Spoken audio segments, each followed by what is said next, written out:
Fort Worth, Texas. Amidst the proud, soaring towers of glass and steel, where million-dollar contracts are signed daily, and the most brilliant minds shape the future of industries, there are silent people. They arrive before dawn and leave after dusk, the invisible gears that keep the colossal machine running smoothly. They are the cleaning staff, the janitors, the ones most of us pass by every day without a second glance, not out of malice, but simply out of habit. Andrew Kellerman was one of those people, CEO of Halberg International, a global logistics corporation. He was the epitome of success, of power, of a world where the only languages seemed to be money and efficiency. He built cross-cultural training programs, hired the best interpreters, and expanded his market across 5 continents. But sometimes, real treasure lies right beneath our feet, hidden behind the most ordinary facades, waiting for a chance to shine. One Monday morning, seemingly like any other, an unexpected sound stopped the powerful CEO in his tracks. Not the hum of machinery, not the grumble of an employee. It was Mandarin, fluent and sharp, echoing from a corner of the lobby. Then immediately after, smooth Spanish, and next, flawless French, all emanating from the same person. Andrew Kellerman stood frozen. That woman. The janitor he often saw gliding silently by after late meetings, whose name he didn't even know. The woman cleaning the main lobby of his building was the very person coordinating 3 complex international communications in 3 different languages, with the confidence and finesse of a seasoned diplomat. 9 languages, ladies and gentlemen. 9 languages spoken as fluently as a native tongue, hidden behind a janitor's uniform and hands more accustomed to a mop than a keyboard. What happens when extraordinary talent is obscured by prejudice and indifference? When a powerful CEO discovers his company's most precious gem is performing its most humble job? This is not just the story of an extraordinary janitor. This is a story about missed opportunities, unseen potential, and a decision that could shake an entire corporation. Do you believe in the unexpected? Brace yourselves, because what Andrew Kellerman does next will leave you and his entire office stunned. Don't go anywhere. Andrew Kellerman felt a mixture of astonishment, confusion, and even a little shame. He, the head of a global corporation, a man who prided himself on his ability to judge character and build multicultural teams, knew absolutely nothing about an extraordinary linguistic talent existing right within his own building, doing the most humble job. The way Denise Atwater switched between languages, the naturalness of her intonation, the precision in the specialized terminology she used when explaining to the visitors, all demonstrated a level of proficiency far exceeding what he had witnessed in many professional interpreters. He walked over, trying to maintain a CEO's composure, but curiosity won out. "Excuse me." His voice made Denise jump and turn around. She looked at him, her eyes slightly surprised but still holding their usual calmness. "Yes, sir," she replied, her voice soft and respectful. Kellerman smiled faintly, a rare occurrence before work hours. That was Mandarin, wasn't it? "Yes, sir. You speak it very fluently?" "Yes, sir. And Spanish too?" "French as well?" Denise nodded slightly. "Portuguese, German, Arabic, Italian, and Swahili too, sir. Latin I can only read. It doesn't really count as speaking." Andrew Kellerman blinked. 9 languages. He could hardly believe his ears. The woman standing before him, the one he often saw silently pushing a mop cart late in the evenings, was a living linguistic treasure. There wasn't a hint of pride or boastfulness in her voice, just simple fact, stated frankly and calmly. "What's your name?" He finally managed a complete sentence. "Denise Atwater, sir. Miss Atwater, do you have a few minutes?" Denise's eyebrows raised slightly. "Now, sir?" The surprise in her voice was unconcealed. "Yes, I'd like to speak with you in my office." Kellerman noticed a flicker of hesitation in her eyes. Not exactly fear, but more like a natural reflex of someone used to being overlooked or underestimated. But then, she slowly nodded. "All right, sir." He pressed the elevator button, holding the door for Denise to enter first. The confined space of the elevator suddenly became oppressively silent as it slowly ascended to the 18th floor, the executive level. "I've worked here for 13 years, sir. Never thought I'd be invited up here." Denise suddenly spoke, breaking the silence. She looked directly at the numbers changing on the elevator's control panel. Kellerman smiled faintly. "You might be surprised how quickly things can change, Miss Atwater." But even he couldn't have imagined how significant that change would be, not just for her, but for him and all of Halberg International. The elevator dinged. Denise stepped out first, her footsteps light on the polished wood floor of the executive corridor. The air here was distinctly different from downstairs. A faint scent of citrus and leather, an aroma often associated with money and power.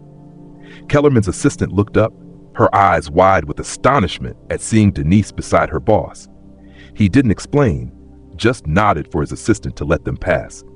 Andrew Kellerman's office was spacious, with a glass wall overlooking a panoramic view of Fort Worth. He gestured for Denise to sit in the armchair opposite his desk. She sat down carefully, her hands resting neatly in her lap, her eyes slowly taking in the room. No sign of being overwhelmed, just pure observation. A huge world map hung behind him, dotted with colored pins marking Halberg International's branches. On a side table, a tray held small espresso cups, a photograph of his 2 daughters, and a dusty souvenir trophy from a trade conference in Brussels. Kellerman sat down, leaning forward slightly. "Ms. Denise, to be honest, I never imagined having this conversation today," he began, his voice sincere. Denise nodded slightly, her posture still perfectly composed, her face unreadable. "But I just heard you speak 3 languages as if you were flipping a light switch, and I need to understand, how does someone like you end up mopping floors here?" A moment of silence. Denise's eyes briefly glanced out the window, then returned to meet Kellerman's directly. "Do you have time to hear the truth, sir?" "I wouldn't have asked if I didn't." She sighed softly, a sigh of relief. "All right then." She rubbed her palms together, as if warming up the words before speaking them. "I was born in Toledo, Ohio, an only child. My father was a plumber, my mother a nurse's aide. They didn't have much, but they worked very hard, and they always valued education as if it were a religion. I received a full scholarship to Kent State University, majored in linguistics, and was halfway through my master's program when my mother fell ill." She paused for a moment, a flicker of sadness in her eyes. "I had to go home to take care of her. 6 months later, my father died of a stroke. Everything fell apart after that." She tilted her head slightly, as if replaying memories before continuing. "I had a young child, no money, and no man who stayed, so I did whatever work I could find. Supermarket clerk, nursing home aide, temp jobs. Finally, a janitorial supervisor here gave me the night shift. That job allowed me to pick up my daughter from school and pay the electric bill. That's how I got here." Kellerman listened in silence without blinking. "But learning languages, I never stopped. I borrowed textbooks, listened to audio tapes, read newspapers in 5 different languages just to keep from getting rusty. That's what I do. It's the only thing I do that makes me feel like I still have worth. Most people never ask. They see the uniform and assume they understand." Denise continued, her voice steady, showing no sign of rehearsal or romanticizing. It was simply the truth. She added the last part after a beat. That last phrase, "assume they understand," hung in the air. Kellerman leaned back in his chair, feeling the weight of Denise's story press on his chest like a stone. Andrew Kellerman sat there, in his luxurious office, facing the woman whose name he hadn't even known just a few hours before. Denise Atwater's story, frank and unembellished, had touched something deep within him. It wasn't pity, but a belated recognition, a quiet shame for the invisible prejudices even a self-proclaimed progressive like him had inadvertently held. He thought about strategic meetings, discussions on diversifying the workforce, on unlocking hidden potential. The company had spent millions on global recruitment programs, searching for brilliant talents from all over the world. And yet, a precious gem, someone with linguistic abilities any multinational corporation would covet, was right here in his own building, doing the least noticed job, merely due to life's cruel turns. Denise cleared her throat softly. "Mr. Kellerman, I didn't say these things to make anyone feel uneasy. I'm not bitter at all. That's life. I did what I had to do, and I'm still doing it. But you asked, and that's the answer." He let out a long breath. Denise Atwater was clearly an extraordinary person. That was now abundantly clear, but she wasn't asking for pity or any favors. She simply stated the truth, a truth that was pure, clear, and somewhat heartbreaking. "Have you ever thought about doing a different job?" Kellerman asked, breaking the silence. Denise shrugged slightly. "Sometimes, sir, But it's hard to dream when the rent is due. Silence filled the room again. But this time, it wasn't oppressive. It was thicker, containing something unspoken yet incredibly powerful. Kellerman reached for his notebook, quickly jotting down a few lines. "What are you writing, sir?" Denise asked, her voice still calm, but with an added touch of curiosity. He looked up at her. "Ideas. But there's a particular idea forming in my mind, and it's not a small one, Miss Atwater." That conversation haunted Kellerman for the rest of the day, even during budget reviews and calls with suppliers. His mind kept returning to that morning, to Denise Atwater, her calm voice, and the way she listed 9 languages as if it were nothing remarkable. Such linguistic proficiency doesn't come naturally. It requires years of practice, relentless curiosity, and a truly passionate heart. Around 3:45 in the afternoon, he left the executive floor and took the elevator down to the building's service level. He wanted to check on a few things himself. The air down there was warmer. The off-white walls were streaked with scuffs from carts and work boots. He walked past the maintenance area, the break room, stacks of bottled water, and finally reached the janitorial supply room. He saw Denise through the open doorway. She was rearranging microfiber cloths on a metal shelf. "May I trouble you for another moment?" he asked, stepping inside. Denise turned, slightly startled. "Sir, you came all the way down here?" He smiled. "I couldn't stop thinking about our conversation. Listen, I have something I'd like to ask of you." She wiped her hands on her smock. "What is it, sir?" "There's a meeting upstairs. A group from our São Paulo office arrived earlier than expected, and our interpreter canceled at the last minute. Could you help?" Denise hesitated for only a second. "Portuguese, sir?" "Yes, I can." A few minutes later, they were in meeting room 4C. 4 Brazilian executives were sitting uncomfortably, constantly checking their phones. Denise entered quietly, nodded a greeting, then began speaking in fluent, confident Portuguese. Kellerman observed the change in the entire room. The visitors' shoulders relaxed, their eyes became more focused. Denise wasn't just translating, she was building a bridge, making everyone feel heard and understood. When one of the visitors made a joke in Portuguese, Denise laughed and responded with another joke that made everyone laugh heartily. Kellerman didn't understand a word, but he understood the connection. After 20 minutes, the meeting concluded. One of the executives turned to him, speaking in English and Truas. "She's better than anyone we've worked with this year." "Where did you find her, sir?" Kellerman looked at Denise, who was quickly clearing the empty coffee cups onto a tray. "Right here," he said. Back in the hallway, he caught up with her. "Have you ever worked as a professional interpreter before?" She shook her head. "Only helping people at hospitals, government offices, things like that, sir. No degree and no time for school. My daughter needed me more." Kellerman nodded. "How is your daughter now?" "She's 26 now, sir, a nurse in Tempe. Paid her own way through school, stubborn like her mother." They both smiled, and for a moment it wasn't CEO and janitor, just 2 people talking about life. They returned to the service level where Denise clocked back in. She still had 2 more floors to clean before her shift ended. But before leaving, she said something that made him think for a long time. "I didn't do anything special today, sir." He looked at her, raising an eyebrow. "I don't see it that way." She smiled faintly, then walked away. That night, Kellerman sat in his car for a long time before driving home. He thought about everything: the pressure to grow the company, meetings with investors, endless discussions about diversity and untapped talent. All this time, they had always looked outside, recruited globally, hunted for new prospects. But sometimes the gold is right in your own backyard.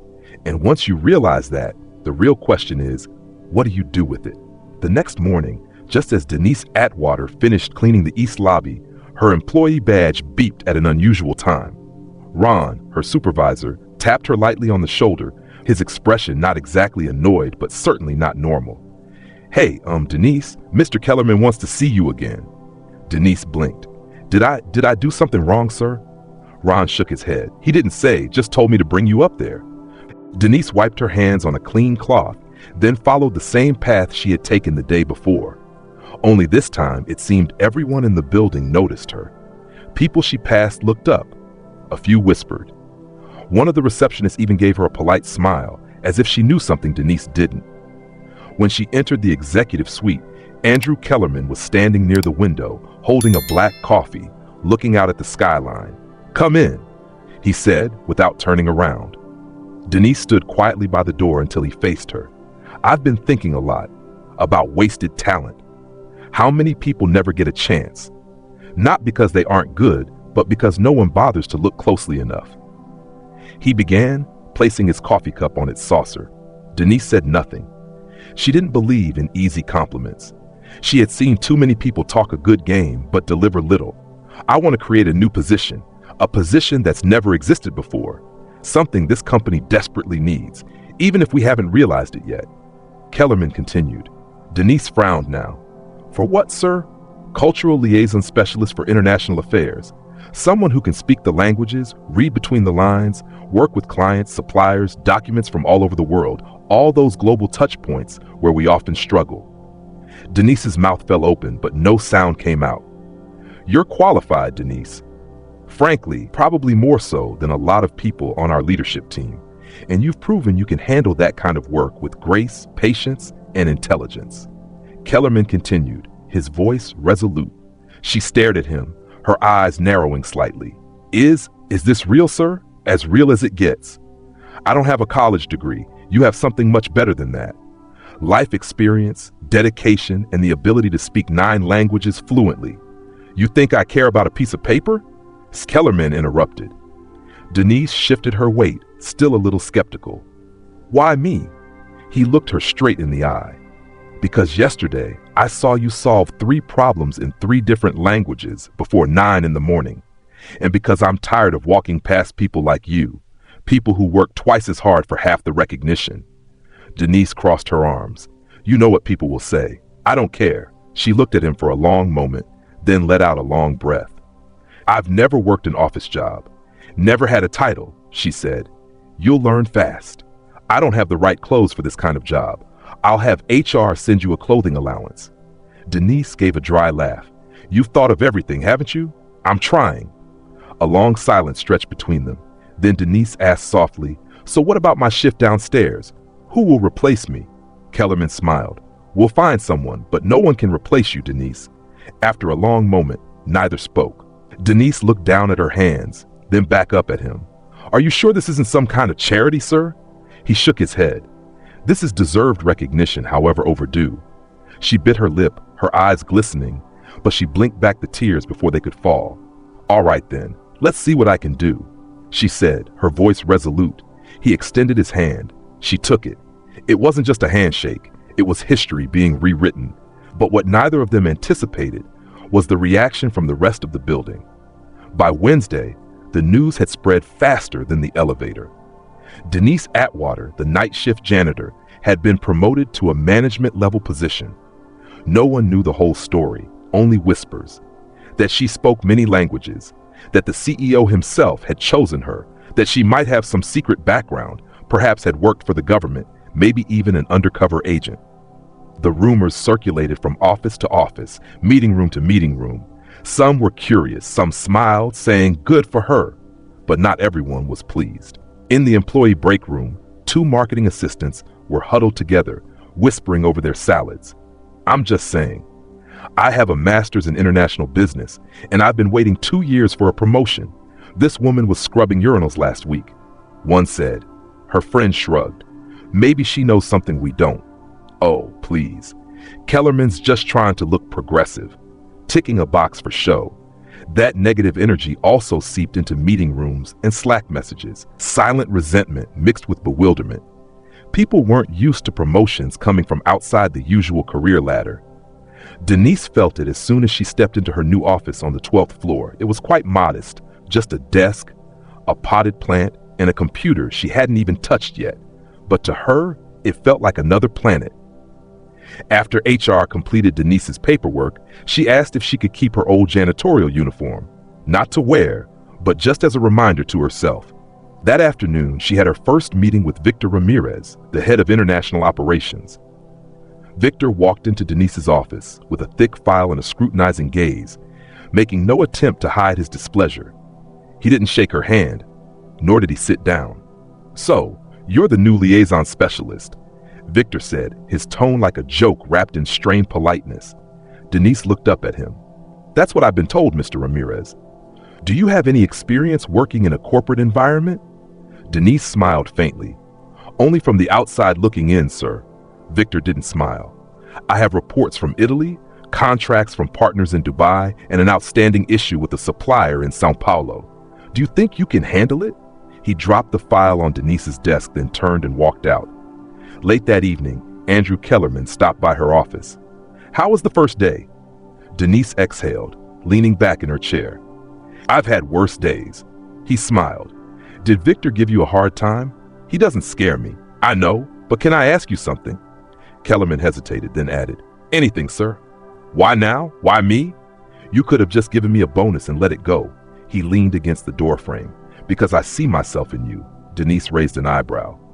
Were you a janitor, sir? No, but I was overlooked a lot too. I came from nothing. My father fixed cars in a town nobody bothered to visit. I worked 3 jobs at a time to pay for college. People used to think I didn't belong in rooms like these. Denise nodded slowly. Now you're the one who decides who gets in. He nodded in return. Exactly. A moment of silence passed before Denise looked down at the file on her desk. To be honest, I'm quite nervous. Good. That means you care. She looked up again. There will be people who hate this. They'll get used to it or they won't. Either way, we move forward. Kellerman stood up straight. You have a story, Denise. A real one.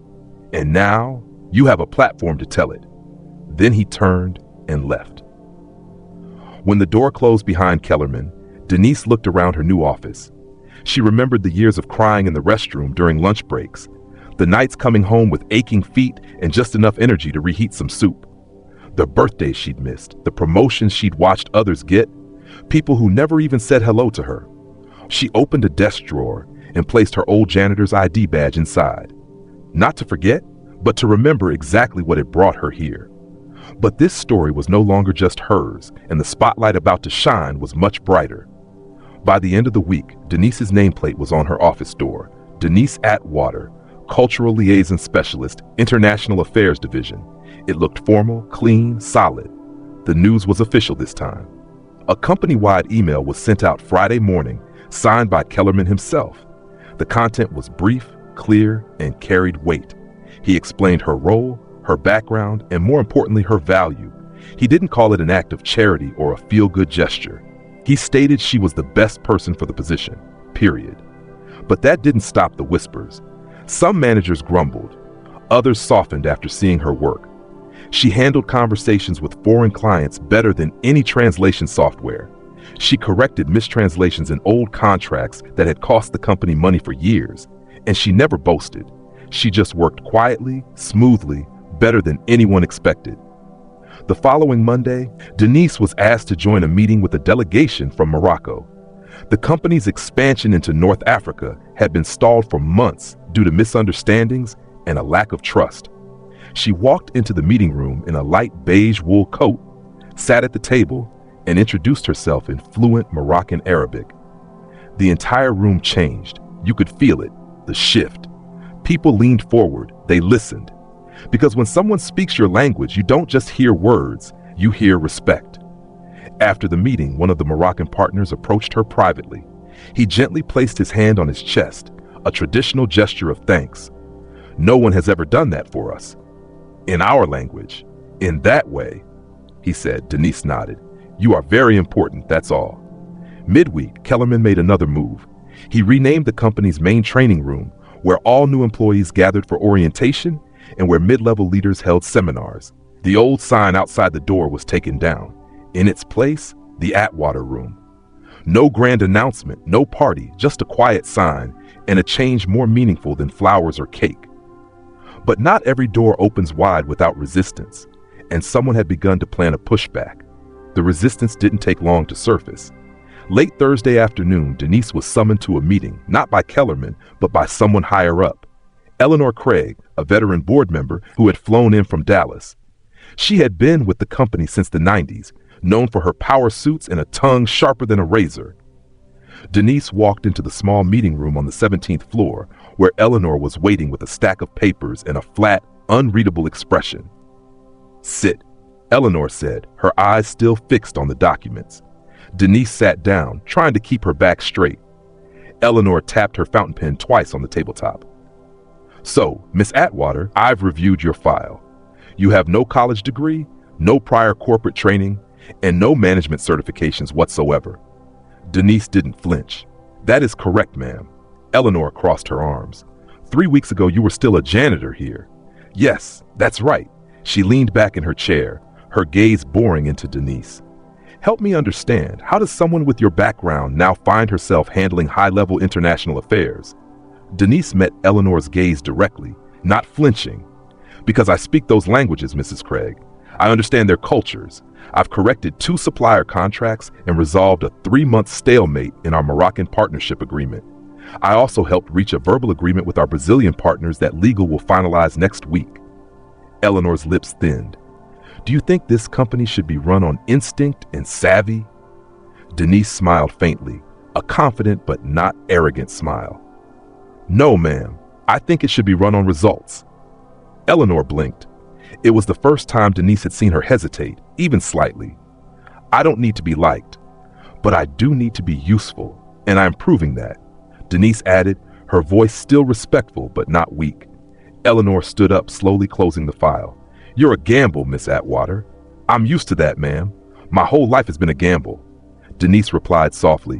When the meeting ended, Denise didn't return to her office immediately. She stepped out of the building, sat down on a stone bench opposite, and stared at the glass tower where she now worked. How many years had she walked past this building, wearing her old uniform, carrying her cleaning supplies, wondering if anyone ever saw her? Now they all saw her, and some didn't like it. She pulled out her phone and called her daughter. Hi, Mom? Is everything okay? Her daughter's voice came from the other end. Denise hesitated, then nodded to herself. Yeah, Mom, just wanted to hear your voice. Are you sure? I'm sure. They talked for a few more minutes, mostly about nothing in particular. Groceries, her daughter's dog, a new movie she wanted to see. But just hearing her daughter's laugh was enough to make Denise feel stronger. After hanging up, she sat in silence for a long while. Then she stood up, crossed the street, and took the elevator to her floor. The next morning, news of the meeting with Eleanor Craig had somehow spread everywhere. And to many people's surprise, Denise didn't back down. She arrived early, spoke up in a team meeting, took a call with the German office without needing an interpreter. Calm, sharp, unfaltering. That same day, a handwritten note appeared on the whiteboard outside her office. We see you. No name, just 3 words carrying a world of meaning. In the following week, something strange happened. People started coming to her, not just for translation help, but for advice, guidance, confidence. She became the person people went to before they presented a new idea. She sat with interns giving them advice before big presentations, and she never spoke down to anyone. One of the interns, a shy Vietnamese young man named Bao, asked her, Bao, how did you learn all those languages, ma'am? She smiled. 1 word at a time, Bao, just like you will. Denise wasn't just doing her job, she was changing the culture of an entire company. One afternoon, Kellerman had coffee with her in the break room. Hearing good things, he said. She sipped from her cup, still trying to ignore the not-so-good things. You're making waves. She looked at him. Is that a good thing? He smiled. Around here, that means you're doing it right. They stood in silence for a moment. You know, I'm thinking of starting a training program for internal talent, especially those in non-office roles. There might be other Denises in this building, he added. She nodded. There are, sir. They just haven't been seen yet. He looked at her. Want to help me build it? She smiled. Already started in my head. By the end of the month, the pilot program was launched. A new initiative called Voice Inside, designed to offer employees in all departments opportunities for language training, leadership mentoring, and increased interdepartmental presence. It was Denise's idea, and it spread quickly. The Voice Inside program that Denise Atwater and Andrew Kellerman built together became an unimaginable success. It wasn't merely language training or leadership skills courses, but a fundamental shift in the mindset of the entire Halberg International Corporation. Employees in non-desk positions, from janitorial and maintenance staff to cafeteria workers and drivers, for the first time felt heard, recognized, and given the opportunity to develop. Many hidden talents were discovered. A warehouse employee with astonishing data analysis abilities was transferred to the strategy department. Another janitor, who had a natural artistic talent, was supported to take design courses and later joined the company's creative marketing team. Denise's story opened countless doors for those who had once thought they would forever be invisible. Denise Atwater, from being merely a cultural liaison specialist, became the head of the Voice Inside program, a position with profound influence on the culture and human resource development of the entire corporation. She not only worked with international partners, but also dedicated time to mentor, train, and inspire hundreds of other employees. Her office door was always open, and she was always ready to listen to anyone who came to her. Eventually, Denise was invited to speak at a logistics and leadership summit in Cincinnati. It was a large auditorium, packed with CEOs, executives, and leading industry experts. When she walked onto the stage, not in her old janitor's uniform, nor in an ill-fitting power suit, but in an elegant, confident outfit that reflected her true self, the entire auditorium fell silent. She told her story, not as a fairy tale of luck, but as a frank reminder of reality. I was never just a janitor. I have always been fluent in languages. I have always been capable. I have always been ready, but no one looked long enough to see it. She told the crowd. She looked directly at the powerful faces in the audience.